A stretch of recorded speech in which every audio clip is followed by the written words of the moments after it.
नमस्कार, मैं हूं आपके साथ आस्था कौशिक। यूपी की 2 लोकसभा सीटों पर कल मतदान है। कल सुबह 7 बजे से शाम 6 बजे तक वोटिंग होगी और वोटिंग को लेकर सभी तैयारियां पूरी कर ली गई हैं। रामपुर और आजमगढ़ में कल मतदान होगा और पोलिंग पार्टियां पोलिंग बूथ तक पहुंच चुकी हैं। मतदान को लेकर सुरक्षा के कड़े इंतजाम किए गए हैं। तो उपचुनाव होने जा रहा है रामपुर और आजमगढ़ में। कल उसके लिए वोटिंग होगी और पोलिंग पार्टियां पोलिंग बूथ तक पहुंच गई हैं। प्रशासनिक और सुरक्षा से जुड़ी हुई तैयारियां पूरी कर ली गई हैं। 2 लोकसभा सीटों पर कल मतदान होना है और सुबह 7 बजे से वोटिंग शुरू हो जाएगी, जो कि शाम के 6 बजे तक चलेगी। इससे संबंधित सभी तैयारियां पूरी हो गई हैं। पोलिंग पार्टियां पोलिंग बूथ तक पहुंच गई हैं। इतना ही नहीं, इस मतदान को लेकर कड़े सुरक्षा के इंतजाम भी किए गए हैं। तो उपचुनाव की अग्नि परीक्षा है। रामपुर और आजमगढ़ में बीजेपी और समाजवादी पार्टी दोनों ही अपनी अपनी जीत का दावा कर रही है। भाजपा की तरफ से प्रचार करने के लिए मुख्यमंत्री योगी आदित्यनाथ रामपुर और आजमगढ़ गए, तो दूसरी तरफ अखिलेश यादव ने इस चुनाव प्रचार से फिलहाल दूरी बनाई है। समाजवादी पार्टी इस कॉन्फिडेंस को लेकर आगे चल रही है, क्योंकि पूर्व में भी ये दोनों सीटें सपा के पास थी, तो इस बार भी जीत उन्हीं की होगी। तो दूसरी तरफ भाजपा विकास के दावों को लेकर मैदान में है।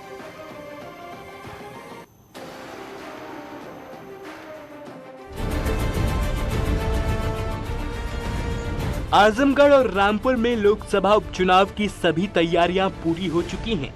मतदान सुबह 7 बजे से शाम 6 बजे तक होगा। पोलिंग बूथों पर मतदाताओं को किसी तरह की दिक्कत ना हो, इसके लिए हर स्तर पर तैयारी की गई है।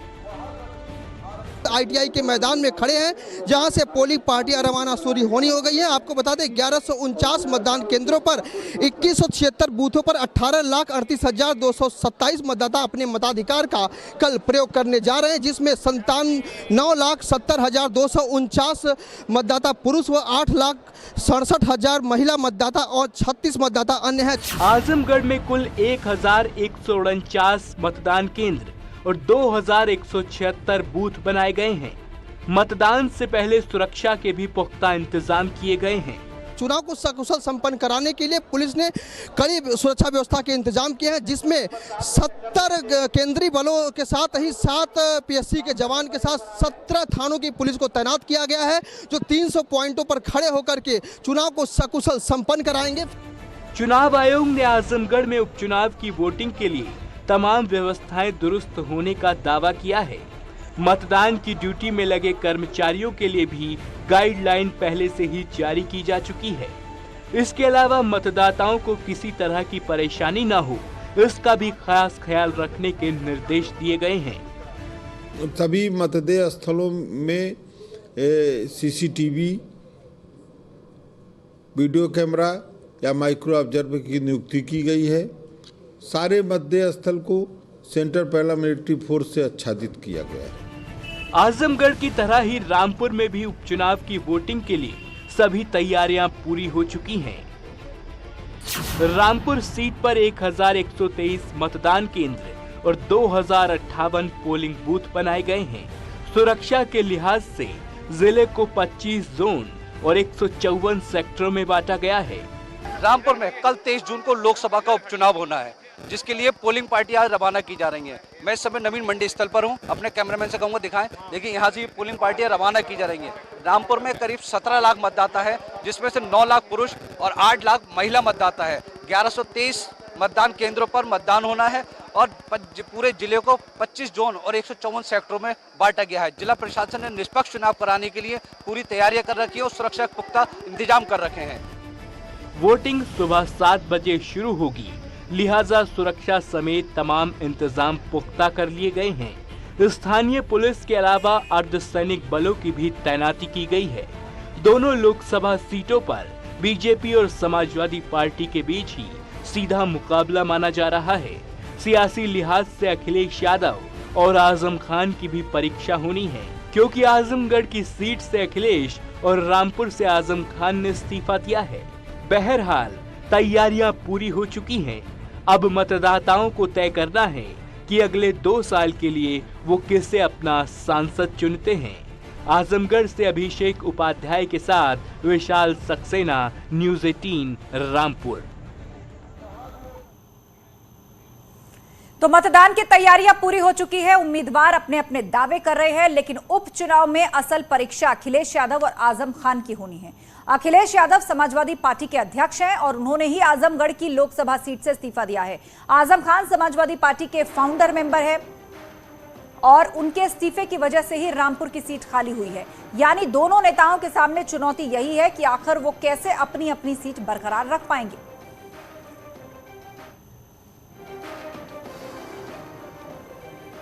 तो आजमगढ़ की सीट से अखिलेश यादव और रामपुर से आजम खान दोनों ने इस्तीफा दिया है। वैसे देखा जाए तो ये दोनों सीटें सपा के पास रहीं और अब उपचुनाव में क्या कोई बड़ा उलटफेर हो पाता है या फिर जनता एक बार फिर से उन्हीं पर मुहर लगाती है।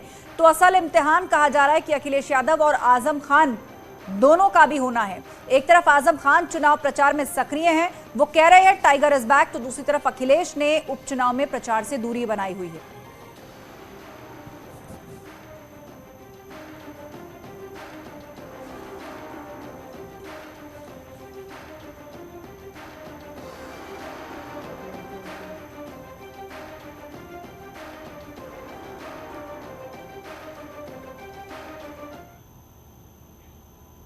और अब समझिए उपचुनाव को अखिलेश और आजम खान का इम्तिहान आखिर क्यों कहा जा रहा है। एक एक करके वो तथ्य आपको समझाते हैं। अखिलेश यादव 2019 में आजमगढ़ से चुनाव जीते और सांसद बने। आजम खान 2019 में रामपुर से चुनाव जीते और वहां से सांसद बने। 2019 में एसपी बीएसपी के साथ मिलकर चुनाव लड़े। एसपी को 2019 में महज 5 सीटें हासिल हुई थी। अखिलेश आजम ने लोकसभा सदस्यता अब छोड़ दी है। मौजूदा वक्त में समाजवादी पार्टी के पास सिर्फ 3 सांसद इस वक्त हैं। 26 जून को उपचुनाव का नतीजा आएगा और उसके लिए वोटिंग कल होगी। तो अखिलेश और आजम का यह इम्तिहान है कि क्या जिन सीटों को उन्होंने छोड़ा पार्टी उस सीट को बरकरार रख पाएगी या नहीं। तो 26 जून को उपचुनाव के नतीजे आने हैं, यानी 26 जून को तस्वीर साफ हो जाएगी कि एसपी के सांसदों की संख्या फिर से 5 होगी या फिर 3 ही रह जाएगी। अगर दोनों सीटों पर नतीजे समाजवादी पार्टी के पक्ष में आए तो अखिलेश और आजम परीक्षा में पास हो जाएंगे। अगर नतीजे गड़बड़ रहे तो फिर समाजवादी पार्टी की अंदरूनी सियासत गरमा सकती है। और इस पर चर्चा के लिए हमारे 2 सहयोगी हमारे साथ लाइव जुड़ रहे हैं। आजमगढ़ से राजीव सिंह हैं और रामपुर से अनामिका हमारे साथ हैं। सबसे पहले रुख राजीव का कर लेते हैं। राजीव, कल वोटिंग होनी है, तैयारियां पूरी कर ली गई हैं, प्रशासनिक दृष्टि से भी, सुरक्षा की दृष्टि से भी, लेकिन इस बार जो बड़ा दाम है वो अखिलेश यादव और आजम खान दोनों को लेकर इसलिए कहा जा रहा है कि इन दोनों के पास ये चैलेंज है कि अपनी अपनी सीटें एक बार फिर से वो जीत करके आए। अखिलेश ने प्रचार से दूरी बनाई है तो आजम खान पूरी तरह से सक्रिय है।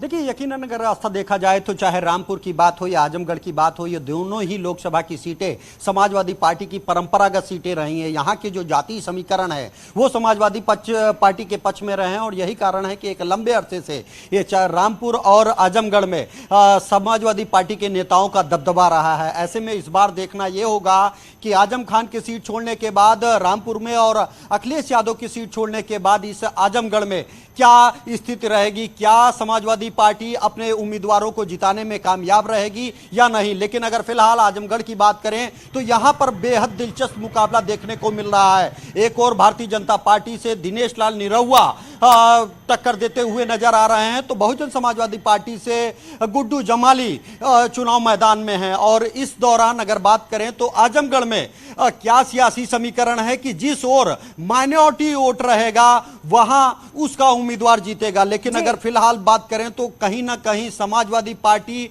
और बसपा के उम्मीदवारों में ये उम्मीद जताई जा रही है कि दोनों में 50-50% जो माइनॉरिटी वोट बैंक है वो बढ़ सकता है। और अगर ऐसा हुआ तो कहीं ना कहीं इसका फायदा सीधे बीजेपी को मिलेगा और यहां से दिनेश लाल निरहुआ एक जीत हासिल कर सकते हैं। रही बात अगर बिल्कुल बिल्कुल राजीव।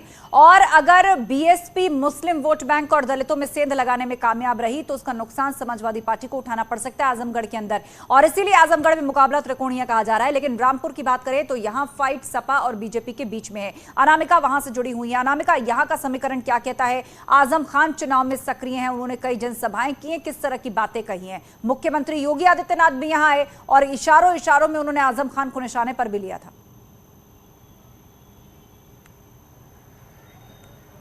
और देखिए, विधानसभा चुनाव में लोकसभा चुनाव में काफी फर्क होता है। लोकसभा चुनाव में जो पार्टियां हैं या यूं कहे तो जो जनता है वो सांसद चुनते हैं, जिसकी बागडोर दिल्ली के हाथों में होती है। विधानसभा चुनाव में प्रदेश के हाथों में होती है, मुख्यमंत्री के हाथों में होती है। तो लोकसभा का चुनाव अगर देखा जाए तो यहाँ पे रामपुर की बात करें या आजमगढ़ की बात करें, दोनों ही चुनाव ये तय कर देंगे कि समाजवादी पार्टी की 2024 के लिए तैयारी कैसी है। ये अपने आप में बहुत बड़ा तथ्य है। दूसरी बड़ी बात ये, रामपुर में चुनाव की तैयारियों को लेकर तो यहाँ पे 17.5 लाख के आसपास मतदाता है, लेकिन मैक्सिमम मतदाता यहाँ पे कहे जाते हैं मुस्लिम है। और यही वजह है कि समाजवादी पार्टी का दबदबा यहाँ पे रहा भी है, प्रभुत्व यहाँ पे रहा भी है। लेकिन इस बार अगर देखा जाए तो जो आजम खान की ओर से प्रत्याशी हैं, जो उनके करीबी भी रहे हैं आसिम रजा, लेकिन दूसरी ओर जो प्रत्याशी बीजेपी की ओर से है वो है घनश्याम सिंह लोधी। हालांकि लोधी वोट भी यहाँ पे ठीक ठीक है, लेकिन मुस्लिम वोट यहाँ पे ज्यादा है। तो देखना ये होगा कि ये जो वोटों का बंटवारा होगा वो किस तरीके से होगा, और क्या विधानसभा चुनाव में जैसे प्रदेश की सरकार जो बीजेपी की है उसका क्या असर इस उपचुनाव में दिखाई देगा क्या? क्योंकि आमतौर पर ये कहा जाता है कि भाई जो उपचुनाव होते हैं वहां पे आजम खान भी कह चुके हैं, समाजवादी पार्टी के लोग आरोप भी लगा रहे हैं कि चूंकि प्रदेश में सरकार बीजेपी की है लिहाजा धनबल का प्रयोग किया जाएगा। तो ये भी देखना होगा कि इस लोकसभा के उपचुनाव में कितना अखिलेश यादव का रुतबा दिखाई देता है, आजम खान की पकड़ दिखाई देती है, प्रभुत्व दिखाई देता है, तो वही कितना बीजेपी के जो प्रत्याशी हैं घनश्याम सिंह लोधी, उनका अपना कितना यहाँ पर जो बैकग्राउंड रहा है अब तक का रामपुर से, वो कितना असर दिखाता है। तो रामपुर में जातीय समीकरण को साधते हुए यहाँ पर कैंडिडेट्स जो है वो मैदान में है। अब देखना होगा कि जीत का दम भर रही सपा और बीजेपी दोनों में से किस पर जनता मोहर लगाती है। आप दोनों का बहुत शुक्रिया चर्चा के लिए। तो आजमगढ़ में सियासी जंग समाजवादी पार्टी और बीजेपी के बीच है। हालांकि बीएसपी भी यहां पर चुनाव लड़ रही है, लेकिन मुकाबला निरहुआ और धर्मेंद्र यादव के बीच माना जा रहा है। लिहाजा दोनों उम्मीदवार अपना अपना दावा कर रहे हैं। देखिए, बहुत अच्छी तैयारी है और बहुत अच्छा भरोसा भी है, क्योंकि आजमगढ़ की जनता ने ये ठान लिया है, मन बना लिया है कि यहाँ कमल खिलाएंगे, सत्ता के साथ जाएंगे। 1.5 साल बचे हैं और 1.5 साल में मेरी भी परीक्षा है और मेरे पार्टी की भी परीक्षा है, क्योंकि मेरे पार्टी की सरकार केंद्र में भी है और राज्य में भी है। और कहीं ना कहीं मेरी पार्टी भारतीय जनता पार्टी ने मुझे ये भरोसा देके ही भेजा है कि 1.5 साल बचे हैं, आप लोगों से जाओ, निवेदन करो कि वहाँ कमल खिलाएं। और कमल खिलेगा तो जो लंबे समय तक आजमगढ़ के जो भी प्रतिनिधि हैं वो विपक्ष में रहने की वजह से कुछ भी काम वहाँ नहीं कर पाए, तो वो 10-15 साल का काम हम 1.5 साल में करके आजमगढ़ को देंगे। ये भरोसा लेके मैं जनता के बीच में आया हूँ और जनता ने मुझ पर भरोसा भी जताया है। मैं जहाँ भी जा रहा हूँ, गांव-गांव लोग यही कह रहे हैं कि इस बार हम लोग यहाँ कमल। आजमगढ़ के लोग बहुत जागरूक लोग हैं और आजमगढ़ के लोग देश के किसानों की समस्या, देश की महंगाई की समस्या, देश की बेरोजगारी की समस्या, देश की और तमाम समस्याओं के साथ साथ ये जो नई समस्या भारत सरकार ने पैदा की है, अग्निपथ के नाम से जो सेना में भर्ती की नई योजना लाए हैं, और इस योजना में जिस तरह से हमारे सेना के नौजवानों का मनोबल गिराया है, जो लोग सैनिक भर्ती होते हैं उत्साह के साथ कि मैं भारत माँ की सेवा के लिए जा रहा हूँ, कुर्बानी की जरूरत पड़ेगी देंगे, परिवार की चिंता नहीं करते, उन सैनिकों का भी मनोबल बीजेपी के लोगों ने गिराया है। निश्चित तौर पर आजमगढ़ के नौजवान इस बात को बहुत गंभीरता से लिए हैं और मैंने चुनाव में वादा किया है लोगों के बीच, आजमगढ़ी लोगों का जब आशीर्वाद लेके मुझे मौका मिलेगा सदन में जाने का, तो बहुत ईमानदारी के साथ और मेहनत के साथ मैं उनकी इस आवाज़ को उठाने का काम करूंगा। धर्मेंद्र यादव और निरहुआ दोनों ही विकास के मुद्दे पर मैदान में होने का दावा कर रहे हैं। उपचुनाव में जनता का समर्थन मिलने को लेकर भी दोनों के अपने अपने तर्क हैं। लेकिन आजमगढ़ के लोगों की क्रांतिकारी जो इतिहास है वो एकदम अलग है। कभी किसी सरकार की परवाह नहीं की, कभी किसी सरकार से दबे नहीं, कभी किसी सरकार से झुके नहीं। तो आजमगढ़ के लोगों की अपना सोचने का नज़रिया है और उस नज़रिए में समाजवादी पार्टी सबसे ज़्यादा मुफीद है और आजमगढ़ लोगों की पहली पसंद है। वो चुनौती नहीं है। उसका कारण ये है कि पिछली बार जब मैं आया था तो मेरे ही जो बिरादरी के लोग थे वो मेरे विरोध में थे कि आप इतने बड़े नेता से क्यों चुनाव लड़ रहे हैं, आपको नहीं लड़ना चाहिए था। तो उस समय वो लोग सब लोग मेरा विरोध कर रहे थे। लेकिन इस बार ऐसा नहीं है। इस बार जब मैं आया हूँ तो रामदर्शन यादव जी मेरे साथ हैं। यहाँ के जितने लोग हैं, मैं जहाँ भी जा रहा हूँ, हर बिरादरी, हर जाति, हर धर्म के लोग, यहाँ तक कि मुस्लिम लोग भी ये कह रहे हैं कि आजमगढ़ में विकास चाहिए और आप निश्चिंत रहो, हम सब लोग आपके साथ हैं। तो इस बार जातीय समीकरण काम नहीं करेगा। इस बार सिर्फ और सिर्फ आजमगढ़ का विकास का मुद्दा ही काम करेगा, क्योंकि जो लोग यहाँ पे चुने गए वो काम कर नहीं पाए। और अब जो है काम करने के लिए हमारी जो पार्टी है वो मुझे यहाँ भेजी है और जनता ने भी विश्वास दिया है कि इस बार हम लोग कमल खिलाएंगे। उपचुनाव में अखिलेश यादव ने प्रचार नहीं किया, इसे लेकर भी सियासत गर्म है। बीजेपी से बड़ा मुद्दा बना रही है और अखिलेश पर आजमगढ़ की जनता को धोखा देने का आरोप लगा रही है, जबकि समाजवादी पार्टी का तर्क कुछ अलग है। आजमगढ़ जीतने के बाद उन्होंने मुंह नहीं दिखाया, यहाँ पे काम नहीं किया यहाँ पे, तो फिर उनको लगा कि अब क्या मुंह लेके जाऊंगा, तो वो नहीं आए। आते तो क्या बात करते कि 3 साल तक वो कुछ नहीं कर पाए। तो अब ये धर्मेंद्र यादव जी जो पहले कहीं से लड़े थे, वहाँ की जनता ने उनको नकार दिया, हटा दिया, तो अब यहाँ पे आए हैं, तो यहाँ जीत के वो क्या कर पाएंगे। जब अखिलेश यादव जी राष्ट्रीय अध्यक्ष होकर के कुछ नहीं कर पाए आजमगढ़ के लिए, तो ये धर्मेंद्र यादव जी क्या कर पाएंगे। इसलिए जनता ने मन बनाया है कि अब जो है हम किसी बहकावे में, झांसे में नहीं आने वाले हैं। आजमगढ़ का भला सोचेंगे, ना किसी जाति के लिए, ना किसी धर्म के लिए, ना किसी पार्टी के लिए, सिर्फ और सिर्फ आजमगढ़ के विकास। किसने कह दिया वो नामौजूद है? ये कैसे आप कह सकते हो? यहाँ का एक एक कार्यकर्ता माननीय अखिलेश यादव जी के चेहरे पर स्वयं अपने को अखिलेश यादव जी की जिम्मेदारी समझ के काम कर रहे हैं। इतनी बड़ी पार्टी, इतना बड़ा संगठन, इतने लोगों ने प्रचार प्रसार किया है, ये कैसे कह सकते हैं आप? ये मैं नहीं समझता, ये मैं इस बात से आपकी सहमत कभी नहीं हो सकता। आदरणीय राष्ट्रीय अध्यक्ष जी ने ही पूरा चुनाव को देखा भी है, समझा भी है और लड़ा भी है, और उनके दिल में आजमगढ़ है, तो आजमगढ़ से कभी वो ऐसा नहीं सोच सकते आप जो आप कहना चाहते हो। तो आजमगढ़ से अपना रिश्ता जोड़ने के लिए दिनेश लाल निरहुआ ने कई बातें कही हैं, कई दावे किए हैं और वो जनता से लगाव की बात भी कर रहे हैं, और कुछ ऐसा ही दावा धर्मेंद्र यादव भी करते दिखाई दे रहे हैं। आजमगढ़ के लोगों का शुक्रगुजार हूँ कि कभी उन्होंने समाजवादियों को किसी चुनौती को महसूस करने की आवश्यकता नहीं की।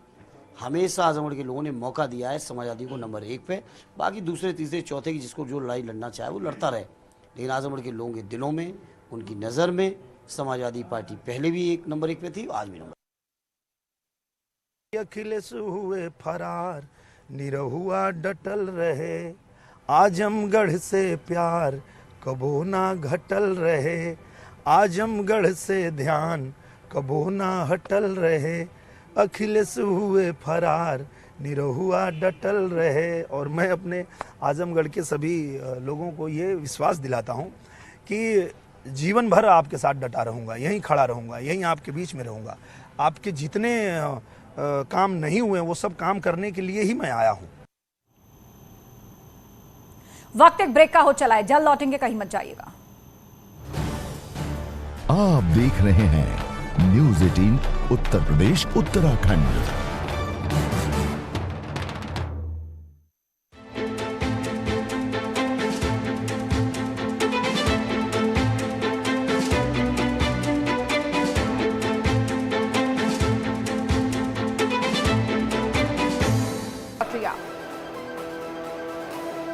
अग्निपथ योजना को लेकर बोले एनएसए अजीत डोभाल, कोई सरकार ऐसी योजना लाने का साहस नहीं कर पाई। अग्निपथ से सेना मजबूत होगी, अग्निवीरों को अनुभव, पैसा और सम्मान सब मिलेगा।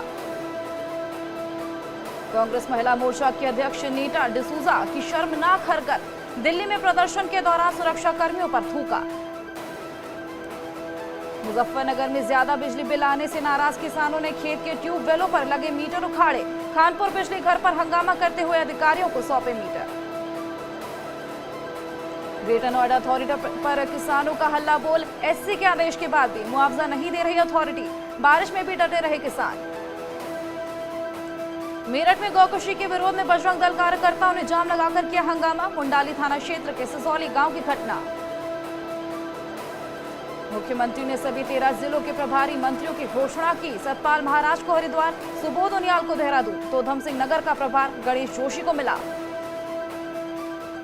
सीएम धामी की अध्यक्षता में हुई वाइल्ड लाइफ बोर्ड की बैठक में बड़े फैसले। केदारनाथ और हेमकुंड समेत 3 रोपवे को मंजूरी। कई सड़कों के प्रस्ताव भी पास। फॉरेस्ट लैंड के चलते आ रही थी दिक्कत। राहुल गांधी से ईडी की पूछताछ को लेकर बागेश्वर में कांग्रेस कार्यकर्ताओं ने गांधी मूर्ति के पास दिया धरना। केंद्र सरकार के खिलाफ की नारेबाजी। अल्मोड़ा में कांग्रेस ने राहुल गांधी से ईडी की पूछताछ के खिलाफ किया प्रदर्शन। केंद्र सरकार पर कांग्रेस नेताओं को परेशान करने का आरोप। अग्निपथ योजना के विरोध में युवाओं ने अल्मोड़ा के गांधी पार्क के सामने किया प्रदर्शन। विरोध में युवाओं ने अपनी डिग्रियों की जलाई प्रतियां। उधम सिंह नगर के 17 थाना क्षेत्रों से लोगों के खोए और छीने गए 102 मोबाइल फोन एसओजी ने किए बरामद। 10 लोगों को एसएसपी ने पुलिस कार्यालय में सौंपे उनके मोबाइल। बागेश्वर में उपजाऊ जमीन के अधिग्रहण की गुहार से ग्रामीणों में गुस्सा। नाराज ग्रामीणों ने जिला मुख्यालय में प्रदर्शन कर डीएम को सौंपा ज्ञापन। बागेश्वर के विकास भवन सभागार में जिलाधिकारी ने प्रधानमंत्री फसल बीमा योजना के लिए बैठक। अब तक लगभग 650 किसानों की फसलों का कराया जा चुका है बीमा। हरिद्वार में नगर निगम ने अभी तक नहीं पूरा किया नालों की सफाई का काम। हर साल शहरवासियों को हल्की बारिश में भी जल भराव की समस्या से पड़ता है जूझना। जालौन की पहुज नदी में नहाने गए 2 दोस्तों की डूबकर मौत। पुलिस ने गोताखोरों की मदद से बाहर निकाले शव। चित्रकूट में पिंडदान के लिए आए 3 लोग रसिन बांध में डूबे। 2 लोगों को राहगीरों ने बचाया, 1 की मौत। हरदोई में बेकाबू होकर खाई में गिरी निजी बस, कंडक्टर की मौत, 20 लोग घायल। आप देख रहे हैं न्यूज़ 18 उत्तर प्रदेश उत्तराखंड। स्वागत है आप सभी का। ब्रेक के बाद भारत और नेपाल को जोड़ने वाली भारत गौरव ट्रेन अयोध्या पहुंच गई है, जहां तीर्थ यात्रियों का भव्य स्वागत हुआ है। पर्यटन मंत्री जयवीर सिंह ने फूल मालाओं से तीर्थ यात्रियों का स्वागत किया है। ये ट्रेन आज रात 9:30 बजे अयोध्या से गोरखपुर के लिए रवाना होगी, जिसके बाद गोरखपुर से नेपाल के जनकपुर जाएगी, जहां से फिर वाराणसी के लिए रवाना होगी। ट्रेन में 480 तीर्थ यात्री सवार हैं। रामायण सर्किट पर चलने वाली ट्रेन की पहली यात्रा में अयोध्या, नंदीग्राम, सीतामढ़ी, वाराणसी, प्रयागराज, चित्रकूट, पंचवटी, नासिक, हम्पी, रामेश्वरम और भद्राचलम जैसे लोकप्रिय स्थलों के अलावा पहली बार जनकपुर का धार्मिक स्थल भी शामिल होगा।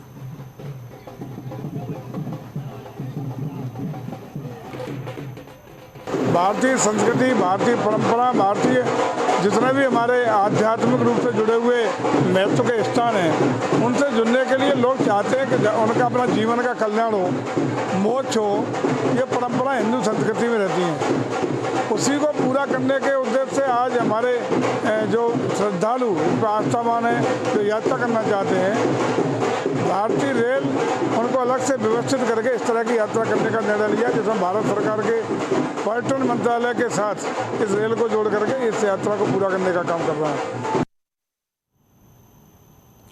उधर मुख्यमंत्री योगी ने लखनऊ में टॉपर से संवाद किया। इस दौरान यूपी बोर्ड के 10वीं और 12वीं के 10 टॉपर स्टूडेंट शामिल हुए। मुख्यमंत्री योगी ने छात्रों को सम्मानित भी किया। इस दौरान सीएम योगी ने छात्रों से कहा कि शासन की योजनाओं को लेकर भी शिक्षण संस्थानों में जागरूकता लाई जानी चाहिए। वहीं सीएम योगी ने छात्रों को मंत्र दिया, हमेशा तैयारी करते रहें और कभी हिम्मत ना हारें।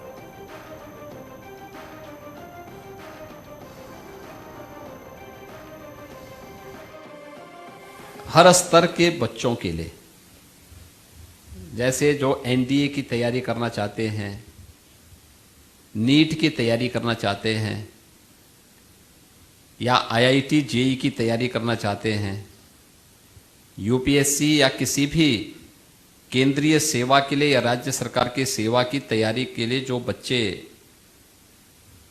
कोचिंग करते थे, बहुत सारी जगह कोचिंग की फीस बहुत महंगी होती थी, हर बच्चा उसको वहन नहीं कर सकता था। उसके लिए राज्य सरकार ने प्रारंभ की है ये व्यवस्था अभ्युदय कोचिंग की। और अभ्युदय कोचिंग में सबसे बड़ी बात क्या है, इसको वे लोग इसका संचालन कर रहे हैं जो उस कंपटीशन को पहले पास कर चुके हैं। जैसे जिले के अंदर जितने भी हमारे नए आईएएस चुन करके गए हैं, वे आज वहां पर जनपद के अंदर अपनी सेवा दे रहे हैं, तो उस जिले में वह इसके साथ जुड़े हुए हैं। 1 घंटे का समय वे भी निकालते हैं।